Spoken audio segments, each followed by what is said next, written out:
Good morning all of you. हमारे YouTube channel geography junction पे आपका हार्दिक स्वागत है। आज हम बात करेंगे आर्थिक भूगोल की श्रृंखला को आगे बढ़ाते हुए, यानी आर्थिक भूगोल में जो विषय क्षेत्र है या आर्थिक भूगोल की प्रकृति किस प्रकार की है, या अपन कहेंगे कि आर्थिक भूगोल के जो विषय क्षेत्र है वो कौन कौन से जो विषय क्षेत्र है जहाँ पर आर्थिक भूगोल के रूप में अपन पढ़ते हैं, आर्थिक भूगोल को विषय के रूप में पढ़ते हैं। तो अपन सबसे पहले बात करते हैं कुछ भूगोलवेताओं के अनुसार कुछ परिभाषाओं के माध्यम से उनके जो विषय क्षेत्र है और प्रकृति को समझाया गया है। तो अपन दो तीन परिभाषाओं के माध्यम से पहले समझते हैं कि किस प्रकार आर्थिक भूगोल विषय का अपन क्या अध्ययन करते हैं या उनकी प्रकृति कैसी है। तो सबसे पहले बात करते हैं अपन एक तो प्रोफेसर वेते रेडमस ब्राउन के अनुसार। अब रेडमस ब्राउन ने क्या कहा आर्थिक भूगोल के विषय के क्षेत्र में? उन्होंने कहा कि आर्थिक भूगोल भूगोल शास्त्र की वह शाखा है, भूगोल शास्त्र की वह शाखा है जिनमें मानव की आर्थिक क्रियाओं के प्रभावों का अध्ययन किया जाता है। जिसमें क्या किया जाता है? मानव की जो आर्थिक क्रियाएं होती है, मानव की जो आर्थिक क्रियाओं पर पड़ने वाले वातावरण के प्रभावों का अध्ययन किया है। अब मानव के द्वारा जो आर्थिक क्रियाएं क्या की जाती है, उन सभी का अपन किस में अध्ययन करते हैं? आर्थिक भूगोल में अध्ययन करते हैं। यानी आर्थिक भूगोल मानव भूगोल या मानव भूगोल शास्त्र की वह शाखा। सबसे पहले जो आर्थिक भूगोल है ना, यह एक मानव भूगोल की एक शाखा के रूप में, एक विषय के रूप में अपन इसको पढ़ते हैं आर्थिक भूगोल को।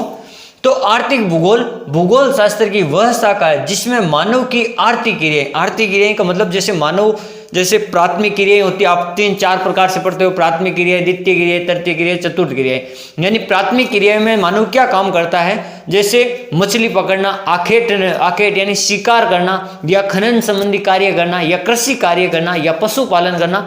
यानी जो प्राथमिक रूप से या परंपरागत रूप से जो कार्य करते हैं वो प्राथमिक क्षेत्र में आते हैं।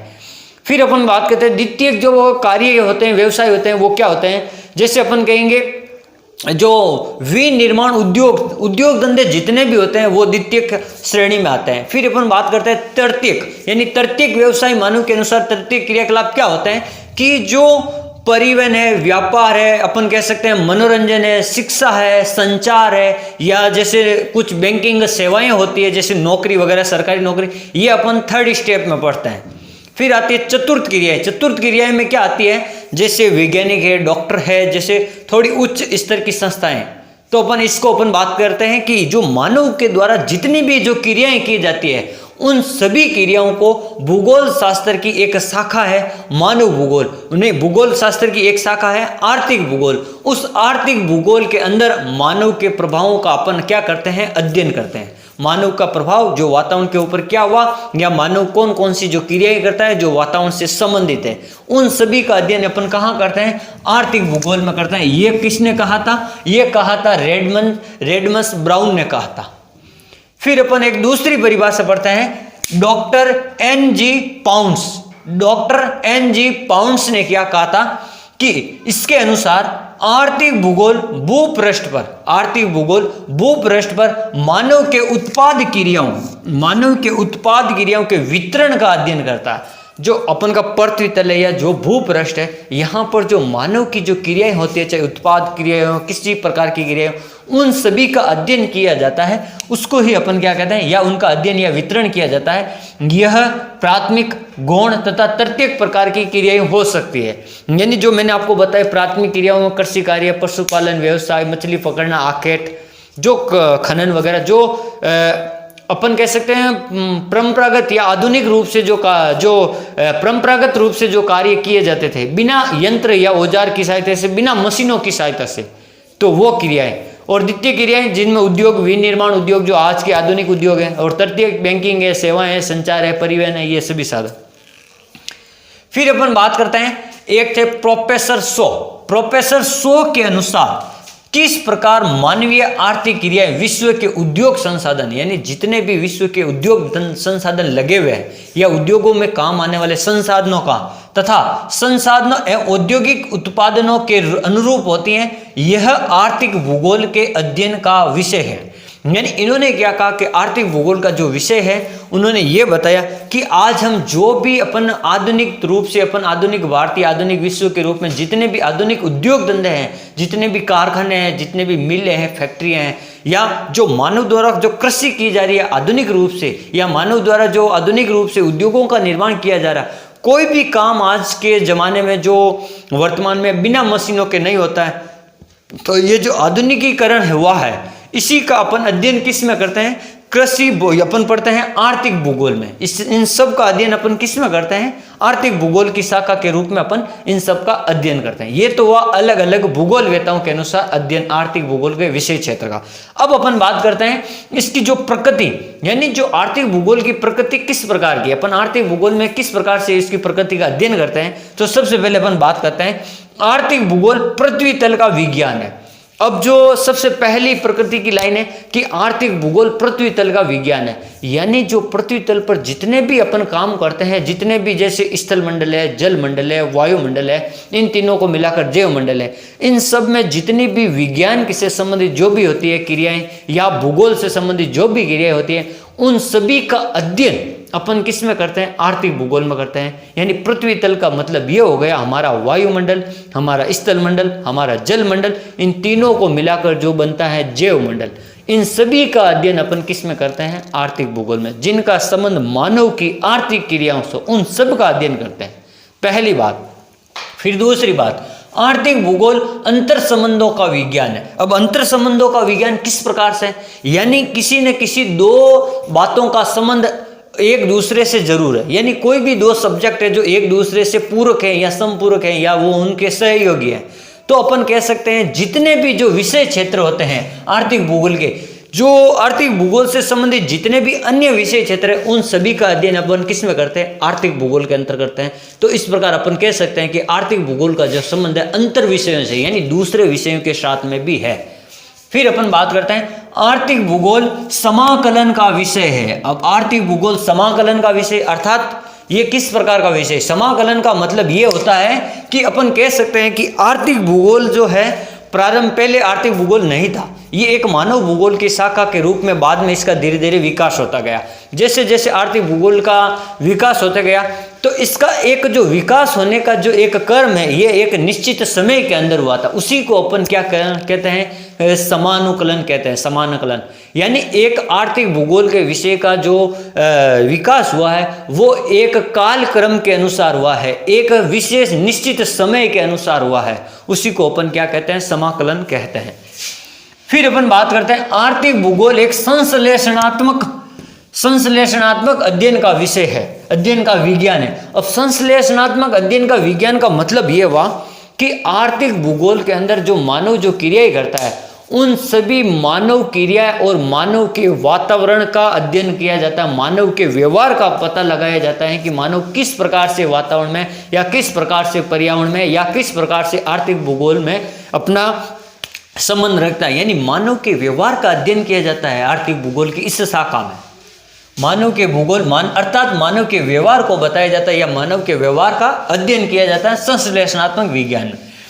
व्यवहारिक समस्याओं के समाधान एवं निराकरण का विज्ञान है। ये जो व्यवहारिक रूप से अपन के समस्या या जो आती है, उन सभी के निराकरण का या समस्या के समाधान का भी एक विज्ञान है। अपन कह सकते हैं आर्थिक क्रियाकलापों के विषय के संबंध में ये सब का क्या करता है? व्यवहारिक रूप से उनका निराकरण भी करता है, समाधान भी करता है। ये तो हो गई प्रकृति, यानी जो प्रकृति में अपन पढ़ेंगे विशेष रूप से ये पृथ्वी तल का अध्ययन करता है, ये विशेष रूप से अंतर संबंधों से अध्ययन रखता है, ये विशेष रूप से समाकलन का विषय है, ये विशेष रूप से संश्लेषणात्मक विषय है। तो ये सभी जो बिंदु है, इनको फिर आपको फिर बताना है व्याख्या के रूप में ये किस प्रकार से। फिर अपन बात करते हैं इसके विषय क्षेत्र। इसके विषय क्षेत्र में इसमें उत्पादन संबंधी आर्थिक क्रियाओं का अध्ययन किया जाता है। इसमें किसका अध्ययन किया जाता है? जितने भी जो उत्पादन होते हैं, जैसे विश्व के अंदर खनिजों का उत्पादन हो, पेट्रोलियम भंडार, जितने भी जो आर्थिक क्रिया से संबंधित हो, उन सब के अध्ययनों का अपन किसमें इसमें अध्ययन करते हैं। यही अपन का विषय क्षेत्र है। वैश्विक व्यापार का अध्ययन, यानी जो अर्थव्यवस्था, इन्हें आर्थिक भूगोल के अंदर अपन जितने भी विश्व के जो प्रमुख देश हैं, जिनका आयात निर्यात, जिनका व्यापार, जिनका वैश्विक व्यापार, किन किन देशों के साथ कितना इन सभी के जो तथ्यात्मक आंकड़े होते हैं उन सब का अध्ययन अपन किस में करते हैं, आर्थिक भूगोल में। फिर अपन बात करते हैं दीर्घकालीन परिप्रेक्ष्य में गुणवत्ता जीवन स्तर का भी अपन इसमें अध्ययन करते हैं। यानी जो एक होता है लघुकालिक हो गया, एक होता है दीर्घकालिक। जो अपन कोई भी समस्या बात करते हैं तो दीर्घकालिक यानी लंबे समय तक अपन किसी भी विषय क्षेत्र का अध्ययन करते हैं या उसके परिप्रेक्ष्य में कुछ बात करते हैं तो वो होता है आपके दीर्घकालीन परिप्रेक्ष्य, यानी लंबे समय तक अपन उस विषय के बारे में अध्ययन करना, तो वो हो जाएगा अपन के आर्थिक भूगोल। फिर अपन बात करते हैं आधारभूत संकल्पनाओं का अध्ययन। कुछ विशेष बातें होती है जो उनका आधार होती है, किसी भी क्षेत्र का कुछ आधार होती है। जैसे अपन किसी भी उद्योग को लगाने के लिए उसका सबसे महत्वपूर्ण आधार क्या होगा, उसके लिए अपन को लोहा चाहिए होगा, उसके लिए विद्युत बनाने के लिए ताप चाहिए होगा, कोयला चाहिए होगा, या उसके लिए जल चाहिए होगा। तो इस आधार अपन के 3 मुख्य आधार हो गए कि इस उद्योग को लगाने के लिए। या अपन कहते हैं कि मनुष्य का जो जीवन है उसके 3 प्रमुख आधारभूत कार्य कौन कौन से, मनुष्य की कौन कौन सी जो आवश्यकताएं आधारभूत है, तो रोटी, कपड़ा, मकान। तो ये जो एक बेस लाइन होती है, जो एक आधार होता है, वही अपन आर्थिक भूगोल में भी अपन पढ़ते हैं। कुछ ऐसी चीजें होती है, कुछ ऐसे अध्ययन होते हैं, विषय होते हैं, उनका आधार भी क्या होता है, आर्थिक भूगोल का आधार मानते हैं उन संकल्पनाओं को। जैसे अपन ने पढ़ा था आर्थिक भूगोल की कुछ विद्या होती है, उनके अंदर अपन आर्थिक भूगोल का अध्ययन करते हैं। कुछ संसाधन होते हैं जिनका अपन आर्थिक भूगोल के अंदर उनका संरक्षण करना अति आवश्यक है, तो वो भी एक इनका आधार हो गए आर्थिक भूगोल का। फिर बढ़ते हैं खनिजों का उत्पादन वितरण का अध्ययन, यानी कौन कौन से जो खनिज है जिनका अपन आर्थिक भूगोल में अध्ययन करते हैं और उनका वितरण कहाँ कहाँ है, उनका उत्पादन कहाँ कहाँ है, कौन कौन से राज्य, कौन कौन से देशों में, इन सब का अध्ययन अपन किस में करते हैं, आर्थिक भूगोल में। फिर परिवहन और व्यापार का अध्ययन, यानी कौन कौन से साधनों से आर्थिक भूगोल के जो खनिज है या उनका व्यापार होता है, परिवहन कौन कौन से साधन है, जैसे जल मार्ग है, परिमार्ग है, रेल मार्ग है, वायु मार्ग है, सड़क मार्ग है, उन सभी का अध्ययन अपन किस में करते हैं, आर्थिक भूगोल की शाखा में अपन परिवहन व व्यापार के साधनों के रूप में करते हैं। आर्थिक संगठनों का अध्ययन, अब जैसे इनके विषय क्षेत्र है आर्थिक संगठनों का अध्ययन। आर्थिक संगठन का मतलब जैसे अपन कहते हैं WTO, GAAP, वेट, जैसे यूरोपीय संघ, यानी उन सब का एक निश्चित प्रकार से एक संगठन बना होता कुछ देशों का। जैसे यूरोपीय देशों में जैसे तेल उत्पादक देशों का संगठन बना हुआ, जैसे अपन के आसियान संगठन बना हुआ, उन देशों की अर्थव्यवस्था के बारे में वो ध्यान रखता है। जैसे अपन कहते हैं सार्क संगठन बना हुआ, यानी उन देश की जो कुछ ऐसी क्रियाकलाप या जो कुछ ऐसी वर्तमान की स्थितियां होती हैं उनके बारे में उनका अध्ययन किया जाता है। जैसे इकोनॉमिक हो, चाहे भौगोलिक हो, चाहे अपन कुछ भी वैज्ञानिक रूप से विज्ञान के संबंध में हो, तो वो सभी संगठन होते हैं, उन्हीं का अपन क्या कहते हैं, आर्थिक भूगोल में आर्थिक भूगोल से संबंधित संगठनों का अध्ययन किया जाता है। फिर अपन कहते हैं प्राकृतिक संसाधनों का अध्ययन करना, यानी जो आर्थिक भूगोल में काम आने वाले जितने भी प्राकृतिक संसाधन, आजकल सभी प्रकार के प्राकृतिक संसाधन उद्योग धंधों में काम आते हैं। कोयला है, खनिज है, पेट्रोल है, तांबा है, लोहा है, अपन कुछ भी कह सकते हैं। उन सब का जो संसाधनों का संरक्षण किस प्रकार से करना है वो भी आर्थिक भूगोल के अंदर आता है, वो भी एक आर्थिक भूगोल का विषय क्षेत्र है। फिर कृषि संबंधित कुछ अध्ययन किया जाता है, यानी कृषि से संबंधित कुछ आंकड़े होते हैं, उनका भी अध्ययन अपन आर्थिक भूगोल में करते हैं। जैसे अपन के कृषि के जो आंकड़े आते हैं, जैसे सकल शुद्ध बोया गया क्षेत्रन, शस्य क्षेत्रन, या GDP, या अपन कह सकते हैं और कुछ भी, तो वो सभी अपन किसके अंदर अध्ययन करते हैं, वो आर्थिक भूगोल के अंदर अध्ययन करते हैं, इकोनॉमिक के अंदर अध्ययन करते हैं। एक दूसरे प्रदेशों के साथ संबंधों का भी अध्ययन करते हैं। जैसे कोई 2 देश से व्यापार की दृष्टि से एक दूसरे से किस प्रकार से उनका संबंध है, जैसे भारत अमेरिका के बीच में व्यापारिक संबंध किस प्रकार, भारत चीन के बीच में व्यापारिक संबंध किस प्रकार, उन सब का अध्ययन भी अपन किस में करते हैं, आर्थिक भूगोल की शाखा के अंदर करते हैं। यानी आज हमने पढ़ा जो आर्थिक भूगोल की शाखा के जो सबसे पहले अपन कुछ 2-3 परिभाषाएं पढ़ी जो आर्थिक भूगोल के विषय क्षेत्र और प्रकृति को समझाती है, और फिर अपन ने प्रकृति पढ़ी आर्थिक भूगोल की, और फिर अपन ने पढ़े आर्थिक भूगोल के कुछ महत्वपूर्ण विषय क्षेत्र। ऐसे विषय क्षेत्र बहुत सारे हैं, लेकिन मैंने कुछ महत्वपूर्ण विषय क्षेत्र के बारे में आपको बताया। Thank you.